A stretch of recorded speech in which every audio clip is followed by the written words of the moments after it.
Right here before me, I have coffees that have been roasted on this little machine right here. And in this video, we're gonna figure out if this is the perfect coffee roasting machine for those of you who are just starting out at home.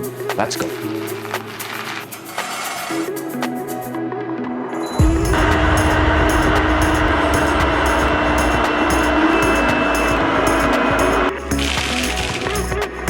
Hi guys, my name is Josh and I'm from Hisbrew Coffee Roaster, helping you make better coffee decisions each step of the way. So right here I have with me that is sent from Roma Pro. It's called the Roma Pro Coffee Roaster. It's on Indiegogo right now and it starts at only $325 or 1,500 ringgit. So for that low of a price of a coffee roaster, you're just wondering what can you get out of it? Well, let's just first dive into the specs. It can take anywhere from 80 grams all the way to 300 grams of raw coffee beans that inside this particular roaster that it can roast on. It roasts using a air or a convection method instead of a traditional conduction method, which is okay. It's nothing to be slight. And a lot of awesome coffee roasters like the Loring are using air to roast or hot air to roast the coffee. Another thing about this raw coffee roaster is it has 5 different auto modes. So it is split into light roast right here. You have the medium light roast, the medium dark, and dark roast. So over here you can see it's pretty representative to its figure.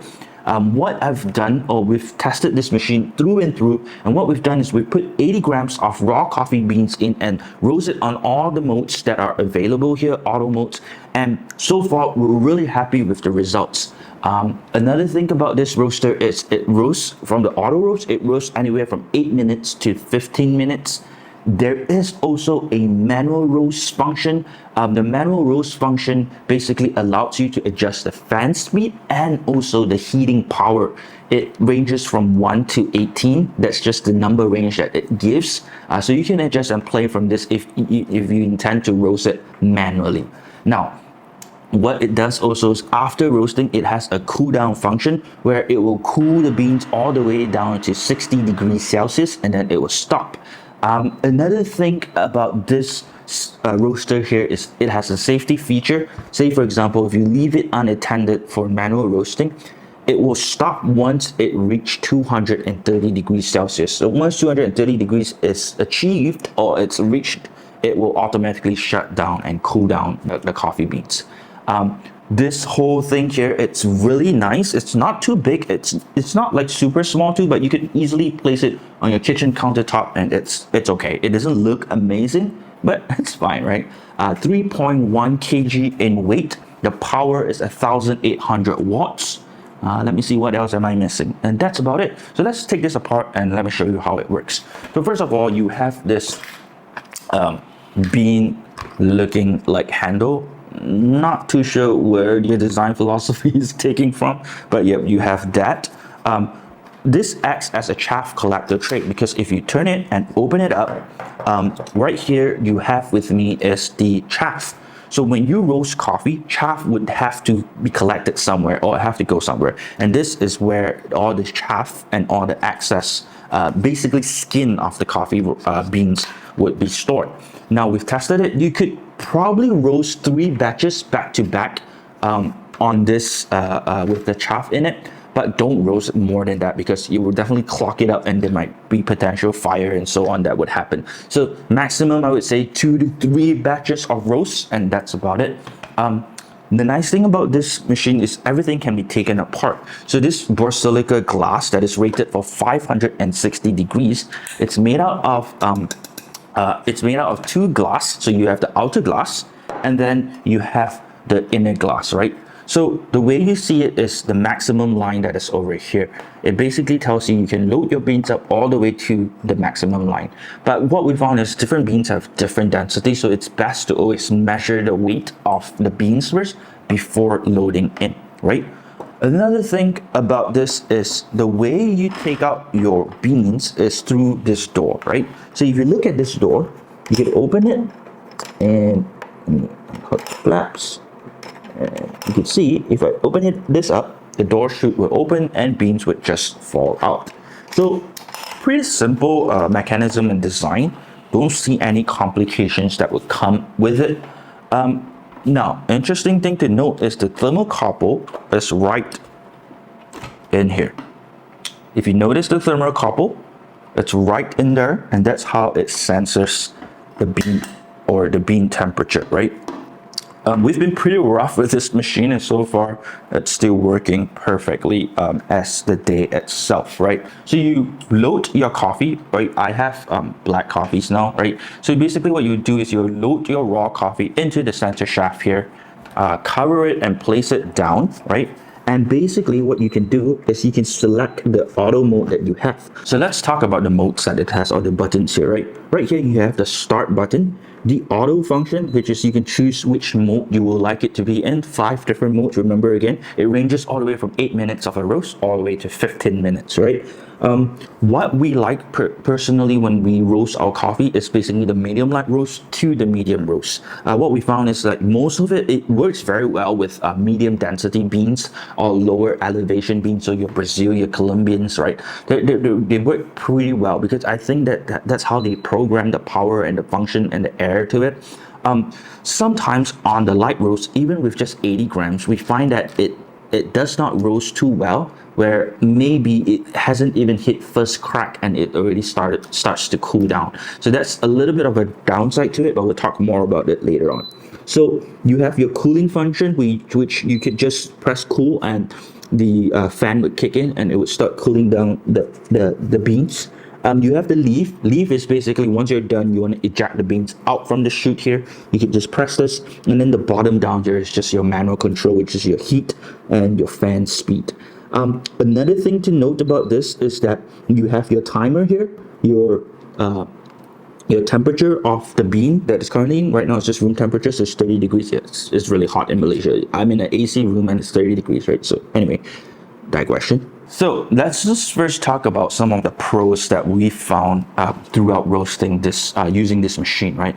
It's really consistent in terms of its roast color, right? So one of the largest challenges for home coffee roasters is that if you roast it on a skillet or in an oven or a pan, you always get inconsistency just because your coffee beans are not rotated on an even speed, right?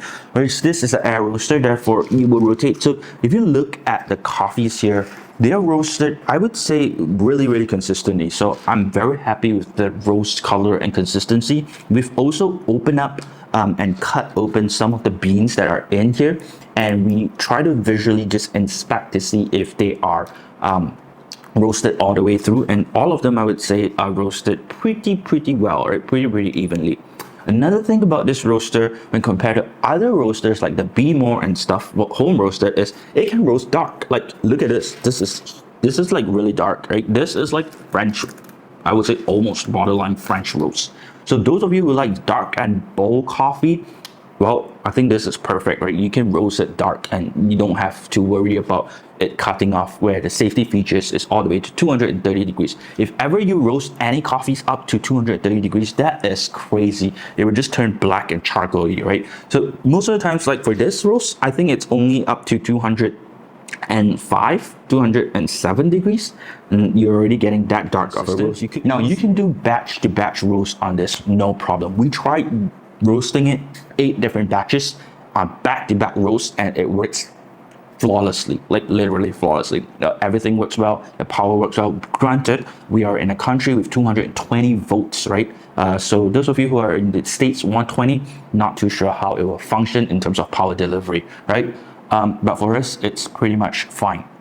Now, our advice is to put this in a nice airflow place, good suction, good airflow, because what we did is we roasted in this tiny little room. If you see the outlook of this room, it's just really tiny. It's almost like 4 walls and closed. Not good. The room now smells like dark charcoal. So don't do that. Put it somewhere where you have the exhaust and outdoors. I think it would just be fine. I think it has some sort of smoke suppressor because you hardly see any smoke. You smell it, but you literally do not see it. So let's talk about the cons now.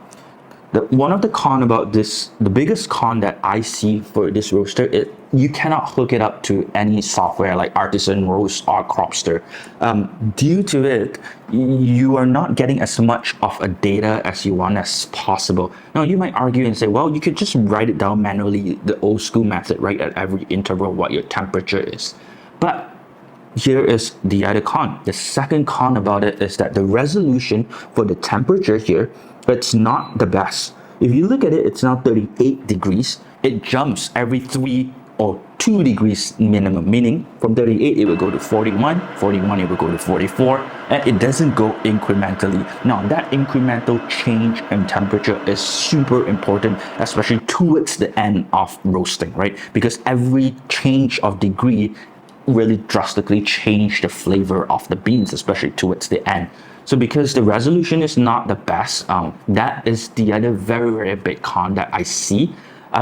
Then lastly, it's super loud. When you use this, everyone in the house, even your neighbors might know that you're roasting coffee. Like, it's so loud. I think we put the just a meter, a noise meter to detect. I think it's like 80 something. I'll put it on the screen. This is really loud, right? But now, let's conclude this whole process of roasting coffee. We roast coffee on an industrial roaster, 6 kilo or 10 kilo, and we've been roasting for some time. So I think coming from us as commercial roaster, we're looking for this and you're thinking, who is this coffee roaster for? Well, I would say this coffee roaster is for someone who wants to buy different kind of raw beans. You can save costs by buying raw beans because it's at a fraction of a cost. Not only that, you can use those beans to roast on this machine, and it will roast out pretty nice and evenly, right? And so it's ideally made for people who are just starting into the world of coffee roasting and you just want variety of beans, right? This I think would be the perfect roaster. Now, who it is not for, it's not for someone who you intend to eventually make this a further, maybe a business, a coffee business, or you intend to do more data analysis with it. Reason being, you cannot hook it up to Artisan Roast. So without being hooked up to Artisan Roast, there is a big downside to it, at least to me, because you learn a lot from the data that you receive, right? And if you don't have that data and feedback that it's coming through, you can't progress in terms of roasting a skill, right? Your skill level, you will not be able to progress just because you cannot hook it up to Artisan Roast. Now, just final words, right? That again said, this roaster was designed and made for people with no frills, don't want to have any data, just want good, consistent coffee. Well, this roaster, I think it's for you, right? 1,500 ringgit, $325. You can't beat it. Like, it's a nice roaster to put it at home to roast coffee for your friends and family. Just ask them to buy green beans for you, right? A kilo here, a kilo there, a kilo of competition. Roast it on this roaster and give it to them. And, you know, I think everyone would enjoy it. Just a small bag of coffee, right? No matter how it's roasted. This with the auto roast, you probably just would not go wrong. So to conclude it all, I think this roaster, pretty nice for a home roaster, but you just can't advance with it, right? It will just stay right there as a home roaster for the everyday consumer. So that's all for the video right here, and I'll see you in the next one. Bye.